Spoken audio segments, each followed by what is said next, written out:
بسم اللہ الرحمن الرحیم۔ بھولنا ابھی تمہیں اس لیے مشکل لگ رہا ہے کیونکہ تم تکلیف میں ہو۔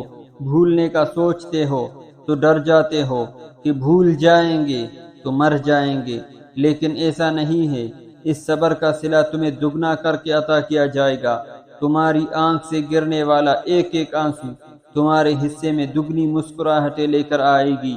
جن چیزوں پہ ابھی یہ دل تڑپ رہا ہے، کل ان کا محض خیال بھی تمہیں دکھ نہیں دے سکے گا۔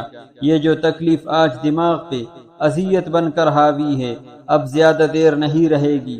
تم نے کتنی کوشش کی اور تم نے کتنا ضبط کیا، اس سب کی خبر اللہ تعالیٰ کو تم سے پہلے ہے۔ گر گئے ہو تو کیا ہوا؟ اٹھنے سے کیوں ڈرتے ہو؟ کوشش تو کرو۔ تم اللہ تعالیٰ کو ایک دفعہ پکارو گے تو وہ 100 دفعہ تمہاری پکار کا جواب دے گا۔ تم ایک ہاتھ اس کی جانب بڑھاؤ گے تو وہ دونوں ہاتھوں سے تمہیں تھام کر اپنی جانب کھینچ لے گا۔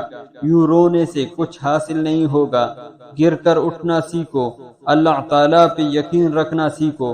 پھر وہ وقت بھی آئے گا جب تم پہ ساری مصلحتوں کی حقیقت کھل جائے گی، جب ہر چیز کا، ہر امتحان کا، ہر آزمائش کی سمجھ آنے لگے گی، جب تمہیں صبر عطا کر دیا جائے گا، ایسا صبر جس کے بعد حوصلوں کو زوال نہیں ہوگا، جب تمہیں مکمل جوڑ دیا جائے گا اتنی مضبوطی سے کہ پھر کوئی تمہیں توڑ نہیں سکے گا، جب تمہیں ہر اس چیز سے نواز دیا جائے گا جس کی تم نے چاہت کی تھی، جس کی تڑپ سے تم نے راتوں کو اٹھ اٹھ کر اللہ تعالیٰ کو پکارا تھا، جب تمہیں ہر اس آنسو کا صلہ دگنا کر کے دیا جائے گا۔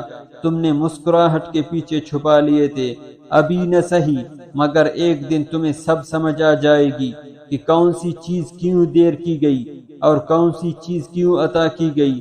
تمہارے ہر سوال کا جواب اللہ تعالیٰ کے پاس ہے، اور جب صحیح وقت آئے گا تو وہ خود تمہیں ساری جوابات بتائے گا، اور تمہارا دل یوں مطمئن کر دیا جائے گا کہ جیسے کبھی تڑپا ہی نہ ہو۔